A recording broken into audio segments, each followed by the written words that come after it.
Hello दोस्तों, आपका स्वागत है फिर से हमारे यूट्यूब चैनल में एक और नई वीडियो के साथ।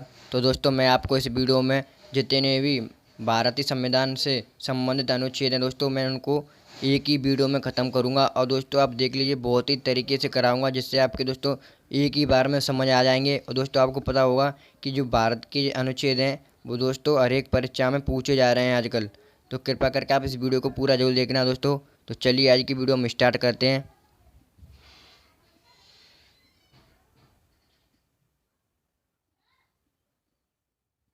तो दोस्तों आप देखिए, आपका पहला अनुच्छेद है। पहले अनुच्छेद में है दोस्तों संघ का नाम और राज्य क्षेत्र, यानी भारत है वो एक राज्यों का संघ है। पहले अनुच्छेद में है दोस्तों। और अनुच्छेद 2 में आप देख सकते हैं नए राज्यों का प्रवेश या स्थापना, यानी दोस्तों अनुच्छेद 2 में आप नए राज्य बना सकते हैं और उनमें मतलब अपने राज्य में मिला सकते हैं, ये अनुच्छेद 2 में है। अनुच्छेद 3 में राज्य का निर्माण तथा सीमा, यानी जो राज्यों की दोस्तों सीमा है उनके नाम में आप परिवर्तन कर सकते हैं, अनुच्छेद 3 में आता है। और चलिए चलते हैं अगले अनुच्छेद की ओर।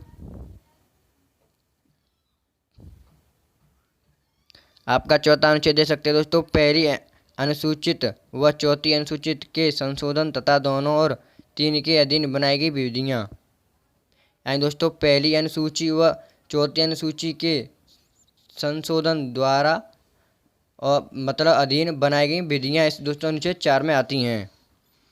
अनुच्छेद 5 में आप देख सकते हैं संविधान के प्रारंभ पर नागरिकता, यानी संविधान के प्रारंभ पर आपको नागरिकता दी जाएगी, ये अनुच्छेद 5 में है।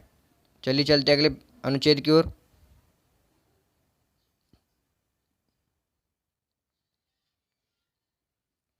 आपका छठा अनुच्छेद है दोस्तों, भारत आने वाले व्यक्तियों को नागरिकता, यानी दोस्तों जो भारत आना चाहते हैं उन्हें दोस्तों नागरिकता दी जाएगी। दोस्तों ये नहीं है कि उन्हें तुरंत नागरिकता दी जाती है, इसमें कुछ प्रोसेस होते हैं जो करने होते हैं, उन्हें तभी नागरिकता मिलती है। आपका सातवां अनुच्छेद है पाकिस्तान जाने वाले को नागरिकता।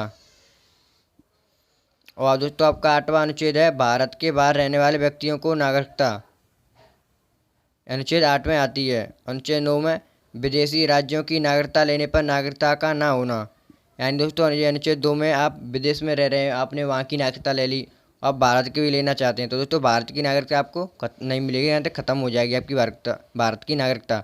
तो चलिए चलते अगले प्रश्न की ओर।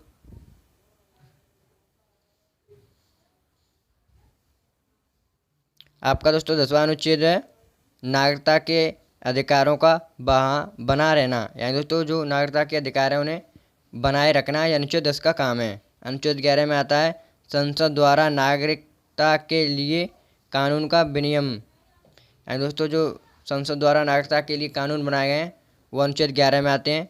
अनुच्छेद 12 में राज्य की परिभाषा। अनुच्छेद 13 में मूल अधिकारों को असंगत या अल्पीकरण करने वाली विधियाँ, अनुच्छेद 13 में। चलिए चलते दोस्तों अगले अनुच्छेद की ओर। अनुच्छेद 14 में दोस्तों विधि के समक्ष समानता। अनुच्छेद 16 में लोक नियोजन में अवसर की समानता, यानी दोस्तों जो लोक नियोजन होता है उसमें सभी कोई भी हो दोस्तों, ऊंची जाति का नीची जाति का सभी को अवसर समानता यानी समान मिलेगा। अनुच्छेद 17 में दोस्तों अस्पृश्यता का अंत। अनुच्छेद 18 में आप देख सकते हो दोस्तों अपराधियों का अंत। अनुच्छेद 19 में वाक्य की स्वतंत्रता। तो चलिए चलते अगले अनुच्छेद की ओर। आपका 20वां अनुच्छेद है अपराधों के दोष सिद्धि के संबंध में संरक्षण। अनुच्छेद 21 में दोस्तों प्राण और दैहिक स्वतंत्रता। अनुच्छेद 21 के काम है 6 से 14 वर्ष के बच्चों को यानी निःशुल्क शिक्षा का अधिकार दोस्तों। अनुच्छेद 22 में कुछ दशाओं में गिरफ्तारी से संरक्षण। अनुच्छेद 23 मानव के दुर्व्यापार और बाल आश्रम, जो दोस्तों मानव द्वारा दुर्व्यापार यानी दोस्तों गलत काम किए गए उसमें उसका बाल श्रम होता है, मतलब दोस्तों अनुच्छेद 23 में आता है। तो चलिए चलिए चलते हैं अगले अनुच्छेद की ओर।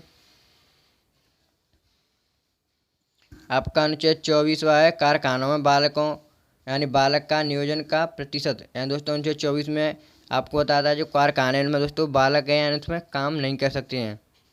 1925 में धर्म का आचरण और प्रचार की स्वतंत्रता, यानी दोस्तों 1925 आपको बताता है कि आप किसी भी धर्म को प्रचार कर सकते हो और मतलब स्वतंत्रता है आपको प्रचार करने की।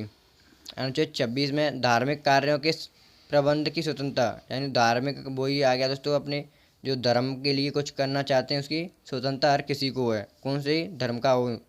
1929 आपको बताता है अल्पसंख्यक वर्गों के हितों का संरक्षण, यानी दोस्तों अल्पसंख्यक हैं जैसे सिख है और जो ईसाई लोग हैं हमारे भारत में रह रहे हैं वो अल्पसंख्यक है, तो उनके लिए हितों का संरक्षण अनुच्छेद 29 में है।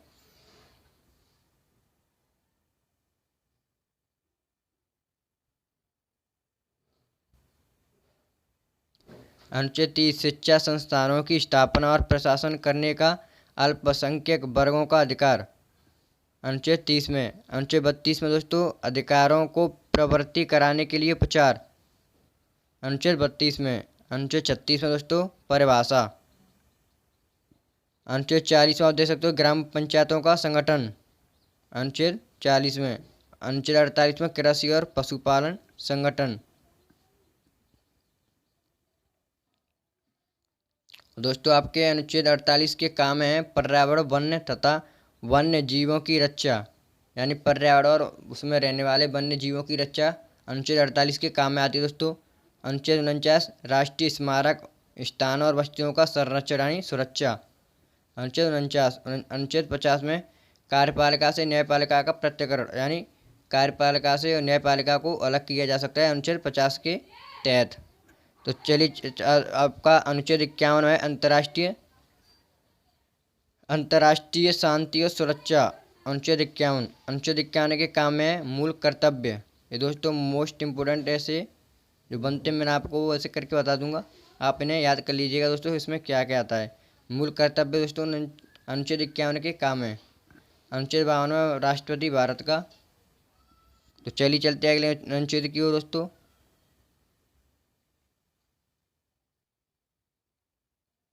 अनुच्छेद 53 संघ की कार्यपालिका शक्ति, अनुच्छेद 53 में संघ की कार्यपालिका की शक्ति। अनुच्छेद 54 में राष्ट्रपति का निर्वाचन, यानी जो राष्ट्रपति का निर्वाचन होगा अनुच्छेद 14 में आएगा दोस्तों।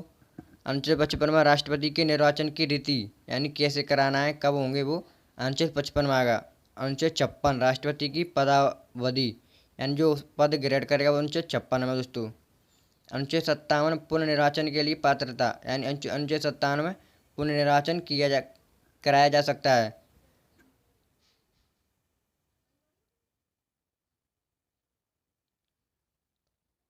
अनुच्छेद 58 राष्ट्रपति निर्वाचन होने के लिए अहर्ता, यह अनुच्छेद 58 में आता है दोस्तों। अनुच्छेद 59 राष्ट्रपति पद के लिए शर्त, यानी राष्ट्रपति जो शर्त रखेगा पद के लिए वो अनुच्छेद 59 में है।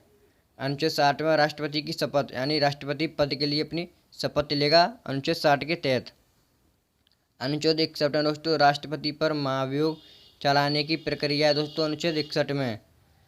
अनुच्छेद 52 में आप देख सकते हो 62 में देख सकते हो दोस्तों राष्ट्रपति पद पर व्यक्ति को भरने के लिए निर्वाचन का समय और रीतियाँ। दोस्तों जी तो आपको पता होगा कि 6 माह के यानी 6 महीने के अंदर निर्वाचन यानी कि मतदान होने चाहिए।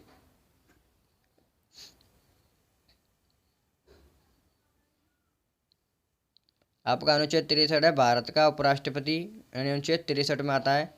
अनुच्छेद 64 में दोस्तों उपराष्ट्रपति का राज्यसभा का पदेन सभापति होता है, ये आपको मोस्ट इंपोर्टेंट प्रश्न है दोस्तों, याद कर लेना है। अगर उपराष्ट्रपति से प्रश्न आता है तो दोस्तों यही प्रश्न आता है कि राज्यसभा का पदेन सभापति कौन होता है, जो दोस्तों उपराष्ट्रपति होता है, ये आपको याद कर लेना है। अनुच्छेद 66 में उपराष्ट्रपति का निर्वाचन, अनुच्छेद 66 में दोस्तों। अनुच्छेद 67 में उपराष्ट्रपति की पदावधि। तो चलिए चलते दोस्तों अगले अनुच्छेद की ओर।